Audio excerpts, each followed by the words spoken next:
नमस्कार, स्वागत है आपका भीम न्यूज इंडिया, देश के सबसे प्रमुख और विश्वसनीय चैनल में। आप देख रहे हैं भीम न्यूज इंडिया। नमस्कार, मैं आपके साथ हूं। आइए जानते हैं आज की ताजा अपडेट्स। देश और दुनिया में क्या चल रहा है उसकी पूरी जानकारी लेकर हाजिर हैं। सबसे पहले बात करते हैं आज के मुख्य समाचार की। भाजपा की केंद्र सरकार चुनाव आयोग के द्वारा गैर भाजपाई राजनीतिक दलों को SIR के माध्यम से निपटाने में लगी है। ये कहना है पूर्व मुख्यमंत्री उत्तर प्रदेश अखिलेश यादव का। एक प्रेस कॉन्फ्रेंस में उन्होंने क्या कुछ आरोप लगाए लखनऊ में, देखिए एक रिपोर्ट। मैं हूं आपका दोस्त विनय कुमार सिंघल। आप देख रहे हैं भीम न्यूज इंडिया, सबसे विश्वसनीय चैनल। स्वागत है आपका। कर रहे हैं कि 2024 में जिन विधानसभाओं में समाजवादी पार्टी जीती है, इंडिया गठबंधन जीता है, उन विधानसभाओं में 50,000 से ज्यादा वोट काट दिया जाए SIR के बहाने। यही यूपी में हो रहा है, यही वेस्ट बंगाल में तैयारी चल रही है। तो इसलिए हम लोग सावधान हैं। हम पॉलिटिकल लेवल पर, अपनी पार्टी के स्तर पर सभी कार्यकर्ताओं को आपके माध्यम से, अपने संगठन के लोगों को आपके माध्यम से ये अपील भी करते हैं कि पूरी जिम्मेदारी के साथ ये अपनी वोटर लिस्ट ठीक करें। जो वोट है, जो बनना चाहिए वो बनवाएं, BLO से मिलकर के करें, और जहां कहीं नाकामी या जिस तरह की शिकायत मिले वो पार्टी कार्यालय तक जरूर पहुंचें। इधर जो शिकायतें मिली हैं, हम बड़े पैमाने पर शिकायतें हैं, मैं श्रीवास्तव जी जो ऑफिस में देख रहे हैं, मैं उनसे कहूंगा कि वो जरूर ब्रीफ करें।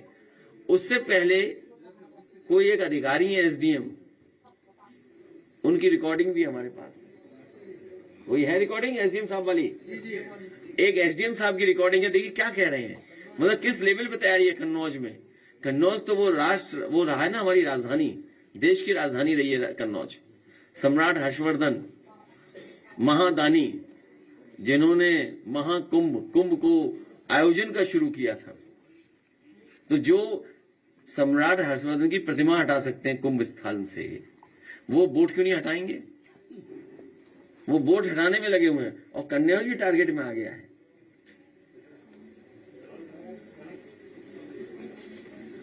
और मैं पहले भी बता चुका हूं कि पोस्टिंग ट्रांसफर समाजवादी पार्टी।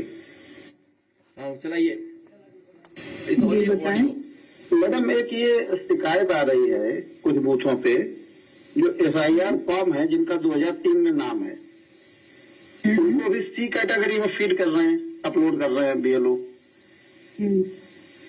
जो जी हाँ जी, इसके लिए हम एक्चुअली एक मीटिंग भी करना चाह रहे थे जी ऑफिस में। इसमें दरअसल बात ये है, अगर आपके हो कोई और कार्यकर्ता वगैरह तो उनको बोलिएगा, उनको भी अगर ये डाउट हो तो ऑफिस में आके मिल लें, इलेक्शन ऑफिस में। इसमें दरअसल बात ये है कि जो मैपिंग होती है ना, मैपिंग जी 2003 और 2025 की, ये 2 इलेक्टोरल रोल्स हैं जी, एक 3 का एक 25 का जी। अब चुनाव आयोग की तरफ से कुछ जिले ऐसे हैं, 18 जिले, जिनकी 2003 और 2025 की मतदाता सूची की मैपिंग ऐप के ऊपर, जो कि चुनाव आयोग ने बनाई है, उसमें नहीं हुई है। ठीक है। हमारा जनपद उन 18 जनपदों में से एक है जी। तो अब जैसे ही जो हम वो गणना प्रपत्र को फीड करते हैं ऐप के ऊपर जी, तो अब गणना प्रपत्र में तो 2003 का डाटा दिया हुआ है, तो हम उसको A या B कैटेगरी में डालेंगे जी। तो जैसे हम उसमें डालते हैं, वो बोलता है नो डाटा फाउंड। अच्छा, नो डाटा फाउंड डालता है तो उसका मतलब ये कि हम उसको भर ही नहीं सकते A और B में जी। तो अब गणना प्रपत्र हमें डिजिटाइज भी सारे करने हैं, क्योंकि चुनाव आयोग का आदेश है कि आपको 4 दिसंबर तक 100% डिजिटाइजेशन करना है जी। तो इसका मतलब ये है कि हमें उसको किसी न किसी कैटेगरी में तो भरना पड़ेगा। तो हमने ये उससे चुनाव आयोग से पूछा कि इसको हम C कैटेगरी में भर के एक रजिस्टर में एंट्री कर लेते हैं जी, और उस रजिस्टर में एंट्री करके हमारे पास ये रिकॉर्ड दर्ज हो जाएगा कि ये वो वाले मतदाता हैं जिनका नाम 2003 में है, पर इनकी मैपिंग नहीं होने के कारण इनको C कैटेगरी में दर्ज किया गया है, ताकि हमारे पास एक मैनुअल रिकॉर्ड रहेगा इस चीज का। तो अगर भविष्य में हम इसका नोटिस भी काटेंगे तो उसका नोटिस काटने की जरूरत नहीं पड़ेगी। हाँ, यही कंफ्यूजन था कि जब ड्राफ्ट रोल आ जाएगा उसके बाद जब आप नोटिस देंगे तो फिर इनको भी नोटिस जाएगा अगर C कैटेगरी। हाँ, तो इसलिए हम उनकी एंट्री रजिस्टर के अंदर कर रहे हैं। रजिस्टर के अंदर एंट्री करने का मतलब है कि हम उसको उसके अंदर फीड करके रखेंगे, तो फिर उनकी नोटिस नहीं जाएगी। हाँ, नोटिस नहीं जाएगी।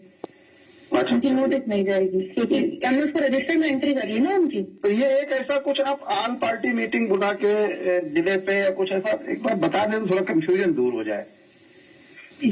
हमने तहसील में तो बोला था अपनी एक मीटिंग बुलाई ली जाए जी इतना कर लीजिए, कराते हैं इस चीज को। और जी ठीक है मैडम। ठीक है, तो एक तो इलेक्शन कमीशन पॉलिटिकल पार्टीज को एसओपी जारी कर दे कि कैसे क्या करना है। हालांकि नियम बनाए हैं, फॉर्म है, लेकिन फिर भी एक एसओपी जारी करें। और दूसरा, बीजेपी को पता है कि कब शादियां ज्यादा होती हैं, उसी समय ऐसा करा रहे हैं। इस समय वो है, सब बारातें शादियों में हैं। बताइए कितनी बारातें शादियां हैं, कार्ड हम देंगे, इतने कार्ड आते हैं हमें। और इसी समय जानबूझ के किया जिससे कि यूपी में वोट कट जाए। तो हमारी मांग ये है कि एसओपी के साथ साथ एसआईआर के लिए समय बढ़ाया जाए कि यूपी सबसे बड़ी स्टेट है, सबसे इंपॉर्टेंट स्टेट है, पॉलिटिकल इंपॉर्टेंट स्टेट है, और यही स्टेट है जो प्रधानमंत्री बनाता है, यही स्टेट है जहां प्रधानमंत्री जी हैं और अधिकारी किसी और के कंट्रोल में हैं। तो समझ लीजिए अधिकारी क्या करेंगे हमें।